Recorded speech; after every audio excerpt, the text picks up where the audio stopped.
Buenas noches, doctora Mariana Ibarra Bonilla. Buenas noches, compañeros. Mi nombre es José Ángel Laguna Palma. Y yo soy David Ochoa Reséndiz. El día de hoy vamos a hablar del tema seleccionado para proyecto final de la materia de sistemas difusos. El tema es sistema difuso inteligente para diagnóstico y mantenimiento predictivo de motores eléctricos industriales mediante sensores de Internet de las Cosas. Nuestra presentación se compone de 7 temas principales: el planteamiento del problema, las variables difusas que ocuparemos, sistemas de inferencia que elegimos, que es el Mandani, luego una implementación Mandani versus Geno, y luego la integración con Amphis, un análisis crítico y conclusiones. Hay que empezar con el contexto industrial. Los motores eléctricos consumen básicamente el 70% de la energía industrial y estos motores eléctricos pueden sufrir fallas inesperadas, los cuales cuestan entre 5,000 a 50,000 dólares la hora en paros, en particular en Estados Unidos. Dentro de estos sensores de Internet de las Cosas hay aquellos sensores que nos permiten tener información para poder conocer si eventualmente estos motores pueden llegar a tener un problema o un diagnóstico adecuado, los cuales son acelerómetros MEMS que miden básicamente la vibración, termopares tipo K que miden la temperatura del motor y los sensores Hall que miden básicamente la corriente. Si se dan cuenta, el problema central de esto es la interpretación de estas señales con incertidumbre, ambigüedad y conocimiento heurístico de las personas operadores de los motores. Para un diagnóstico del estado del motor, si se dan, todo este conocimiento es empírico porque lo tenemos desde la parte que viene nuestro operador con el manual y ve, para esta norma, la norma NOM, que 10.81.6, que evalúa los motores, viene una recta, un escalón y dice, esto ya posiblemente va a fallar, pero sigue siendo conocimiento heurístico. Se dan cuenta, ese conocimiento que tiene el operador, llevarlo a esas reglas, a esa parte, a un sistema como tal 100% lógico, es difícil, que solo sea una programación lógica. Por lo tanto, la parte de pasarlo a un sistema difuso, donde tengamos el motor, la vibración y el diagnóstico con la temperatura, esas 3 variables, y el diagnóstico es un poco más óptimo y viable para esta situación. Adelante, por favor. Perdón. Los sistemas tradicionales, como les comentaba, tienen fronteras rígidas para la evaluación. En este caso, tenemos la norma ISO 10816, que se encarga de ver la parte de tolerancias ante vibraciones de los motores. Es decir, si tienes una máquina rotativa como es el motor, la norma ISO te va a decir esas fronteras de operación de milímetros sobre segundo que puede vibrar tu máquina. En este caso, esto es, si se dan cuenta, en la gráfica de abajo, pues se ve así, una función escalón, ¿no? Pum. Viene la regla y automáticamente debería estar fallando si pasa esos umbrales. Pero ¿qué pasa? No captura la degradación, con una transición difusa, sino que captura simplemente está funcionando o no está funcionando, dadas estas características de vibración. Por lo tanto, no se captura esa degradación gradual. Se evalúan variables por separado. Esto también implica que tiene que haber un operario que esté viendo la vibración, otro la corriente y otro está viendo, por ejemplo, la parte este, de, de temperatura. Y esto no incorpora la experiencia del técnico, porque un técnico solo puede ser experto en que las vibraciones, otro técnico puede ser experto solo en la corriente, y entonces pues eso es difícil. Entonces, esto es ideal para un enfoque o de lógica difusa, ya que nos permite hacer transiciones graduales entre estados, variables lingüísticas naturales y manejar reglas if y then con conocimiento experto, y es un sistema interpretable y transparente. En esta tabla podemos observar 3 variables de entrada y una de salida o de interpretabilidad. Entonces, las variables de entrada son la vibración, la temperatura y la corriente, en el cual tienen un cierto margen o universo y tienen unas ciertas etiquetas lingüísticas: baja, media, alta, muy alta, baja, normal, alta crítica, baja, normal, alta sobrecarga. Como podemos ver, nuestra tercera variable es la variable de corriente. Esta variable de entrada de corriente tiene un universo de discurso de 0.5 a 0.2 de corriente sobre pulgadas. Tenemos etiquetas lingüísticas más como corriente baja, alta, alta, y sobrecarga. Las funciones de membresía que vamos a ocupar para este tipo de variable es una función de membresía trapezoidal más triangulares.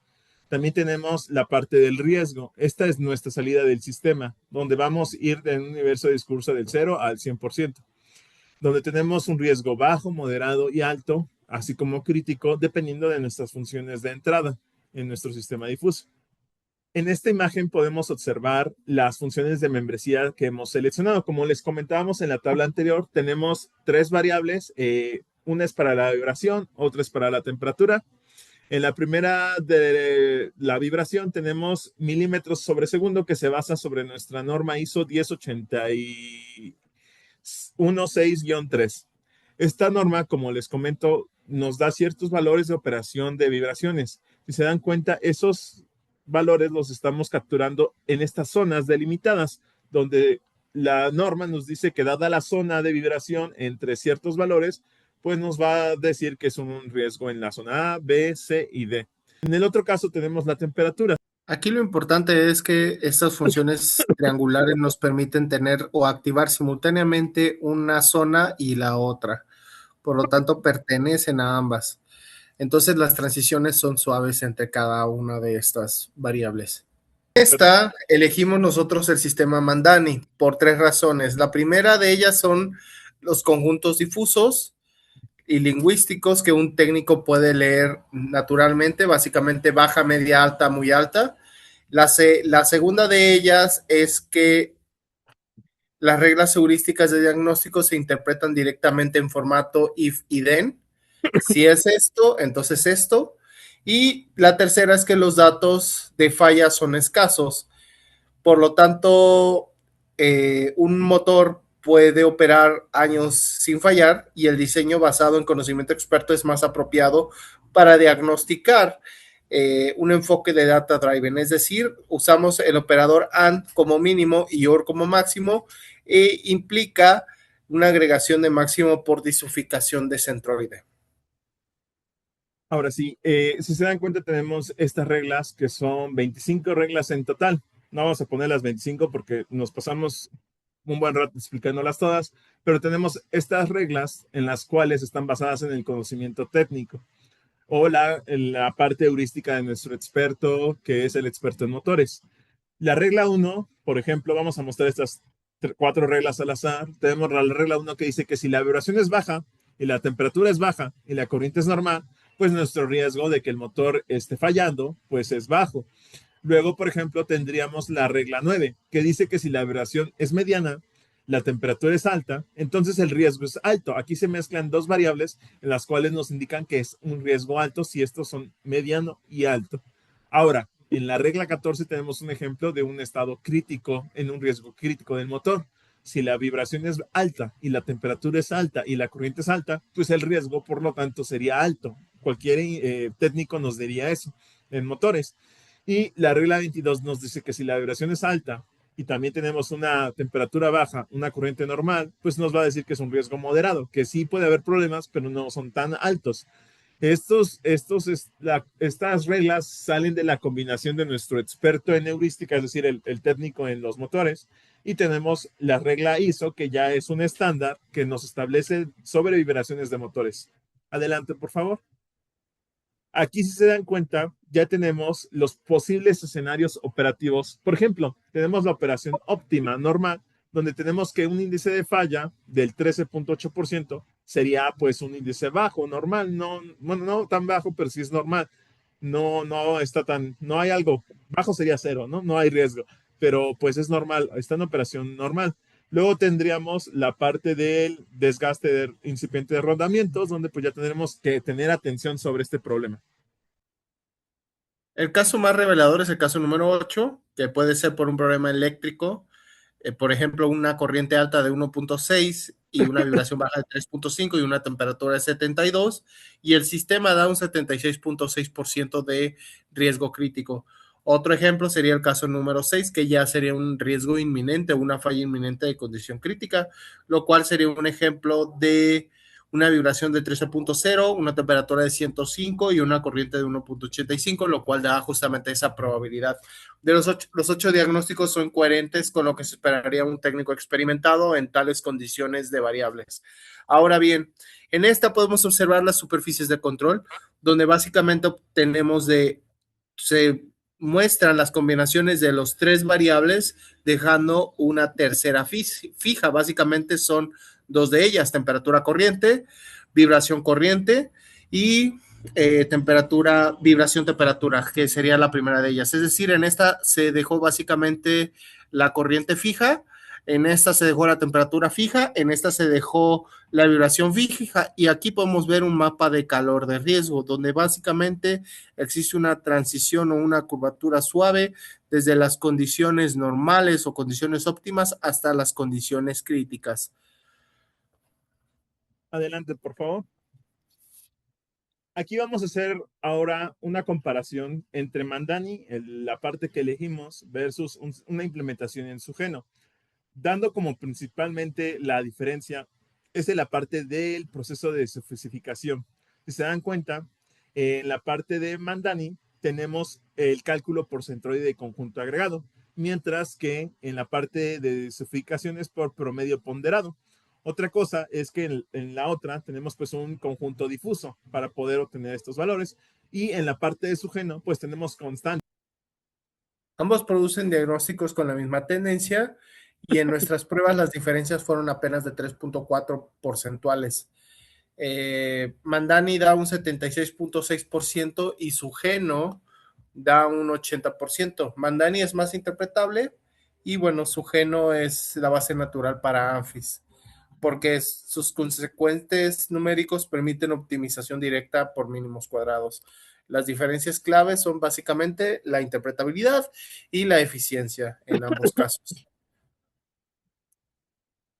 En esta parte vemos ya un resultado de la comparación, como menciona nuestro compañero David, donde tenemos apenas 3.4 de diferencia porcentual. Si se dan cuenta, el riesgo calculado tanto en el sistema Mandani como el sistema Sugeno de orden cero son muy similares. Apenas la variación es muy pequeña de un sistema Mandani o Sugeno. Básicamente producen prácticamente las mismas salidas, ya sea Sugeno o Mandani. Amphis, que fue propuesto por Yang en el 93, propuso Amphis y combina la interpretabilidad entre los diferentes sistemas difusos con capas de aprendizaje. Su arquitectura, como podemos observar, tiene 5 capas, en el cual la capa 2 calcula la fuerza de disparo como regla para la capa 3, que normalizará los pesos. Y la capa 1 se encarga de la fusificación de las entradas con funciones gaussianas entrañables. Es decir, se toman las variables y en este caso se hace una fusificación para utilizarse los sistemas difusos. Como podemos ver, en la capa 4 ya tenemos las funciones lineales que nos van a permitir obtener ya sea una consecuencia normalizada, y en esta capa vamos a tener una salida, una suma normalizada de estas salidas ponderadas que van a tener una implementación de dos funciones gaussianas por entrada, como con medidas independientes de 0.25 y 0.75 del rango normalizado, y sigma entre 0.35, y esto nos va a dar 2 elevado a la 3. Por lo tanto, es decir, vamos a tener 8 reglas con 12 parámetros de premisas y 32 consecuentes que vamos a estar dándonos como tal.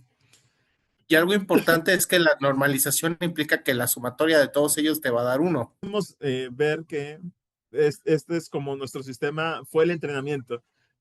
Perdón, tomamos 300 muestras aleatorias del sistema Mandani, de las cuales fueron 213 válidas y 170 fueron para entrenamiento y 43 para validación. Y se puede ver en la parte de arriba, podemos ver que rápidamente cae, digamos, a partir de las 30 épocas, nuestro sistema de entrenamiento empieza a caer bien, digamos, en la parte de entrenamiento. O sea que el aprendizaje se logra en las 30 épocas. Y podemos ver en la gráfica del lado derecho, sí, derecho, que tenemos una diagonal bien, bien hechecita entre la relación entre lo que nos dice ANFIS, el porcentaje de riesgo, con el riesgo Mandani. Es decir, nuestro aprendizaje tuvo un aprendizaje correcto de la red neuronal que armamos con un R cuadrada de 0.972. Si se dan cuenta, pues tuvo un rate de aprendizaje bastante bueno. En la imagen inferior izquierda podemos ver la distribución de errores en términos de un histograma, donde básicamente se observa un comportamiento cercano a lo normal. En el 0 se encuentra básicamente la distribución mayoritaria de errores y se encuentra cercano a una media de 0.38. Y en la imagen inferior derecha podemos ver las dos curvaturas de los ANFIs de gaussianas aprendidas, donde se puede observar una adaptación entre las variables que hemos estudiado de entrada. Esta tabla básicamente resume las diferencias entre los tres modelos utilizados, Mandani, Sugeno y ANFIS, donde en consecuencia el Mandani, que es un sistema difuso que fue el que nosotros seleccionamos, presenta una alta interpretabilidad y un costo computacional alto. El Sugeno presenta una constante en función, una interpretabilidad media y un costo computacional bajo, y ANFIS presenta una consecuencia lineal, una interpretabilidad parcial y un costo computacional medio. Ambos, Mandani y Sugeno, no requieren Si se datos, dan pero cuenta, el riesgo de sobreajuste en ANFIS lo mitigamos con tres estrategias básicas que implementamos. Una es con la regularización en lambda de 0.1, con un early stopping con paciencia de 30 épocas. Si se dan cuenta, en las 30 épocas en la gráfica que vimos anteriormente, era en esta gráfica de las 30 épocas, digamos que es donde nuestro sistema ya tiene, digamos, el aprendizaje realizado. Pasamos a la siguiente, de favor. Y solo 44 parámetros para las 170 muestras de entrenamiento. En conclusión, es que los tres sistemas son complementarios. Pasamos a la siguiente, de favor. Si se dan cuenta, aquí ya tenemos un análisis de sensibilidad de las tres variables que hemos introducido en nuestro sistema. Si se dan cuenta, la variable que más mete problemas en riesgo motor es la parte de vibraciones y sí entra con la lógica de máquinas eléctricas. Si se dan cuenta, mientras más aumenta la vibración, más riesgo hay o más riesgo tenemos rápidamente de que nuestro motor falle. entre las ventajas y limitaciones de nuestros modelos, eh, las ventajas principales es que modela la incertidumbre sensorial en 2 sigma, más o menos 2 sigmas, captura el conocimiento tácito, existe un diagnóstico transparente, es robusto ante el ruido y es comparable con el Internet de las cosas de bajo costo. Tendría limitaciones por sobreajuste o por pérdida de interpretabilidad. Es el problema que tendríamos con ANFIS, y la parte de las reglas se escala de forma exponencial. Al tener una mayor cantidad de variables, vamos a tener una mayor, digamos, va a ser muy grande la parte de las variables de entrenamiento que vamos a tener y va a ser complicado tenerlo. También va a estar sujeto a las reglas de diseño de las funciones de membresía. Adelante, por favor. En conclusión, hemos demostrado la viabilidad de modelos difusos para diagnóstico de motores eléctricos superando las limitaciones o los umbrales establecidos. El sistema Mandani es coherente con 25 reglas que producen diagnósticos consistentes con 8 escenarios operativos con superficies de control suave. Y bueno, compañero. Si se dan cuenta, tenemos que los tres sistemas que implementamos, tanto como Mandani, como Sugeno, como ANFIS, nos dan salidas de riesgo adecuadas. Pero ¿cuál es la diferencia? El sistema Mandani va a ser interpretable por los técnicos, lo van a poder adoptar de forma más sencilla. En cuestión de Sugeno, tenemos costo computacional más bajo. Esto nos va a poder tomarlo y llevarlo a un sistema real como tal. Y en la cuestión de la parte de nuestro sistema ANFIS que entrenamos, de nuestro sistema ANFIS, este nos va a permitir optimizar de forma automática el proceso. Es decir, con los datos de entrenamiento, vamos a poder tener un sistema automatizado a partir de los datos que podríamos tener o recolectar de un sistema Sugeno previamente implementado. Podríamos empezar con un sistema Mandani el cual nos va a dar esas reglas, el comportamiento básico del sistema, luego pasar a un sistema sugeno y luego el sugeno más el ANFI, ya después transicionar a un ANFIS para que este sea la parte automatizada. Con los datos de entrenamiento tengamos ya el sistema automatizado. Y bueno, por último, aquí podemos ver nuestras referencias y agradecemos su atención por parte del equipo 7. Pero Anfi sí. Y bueno,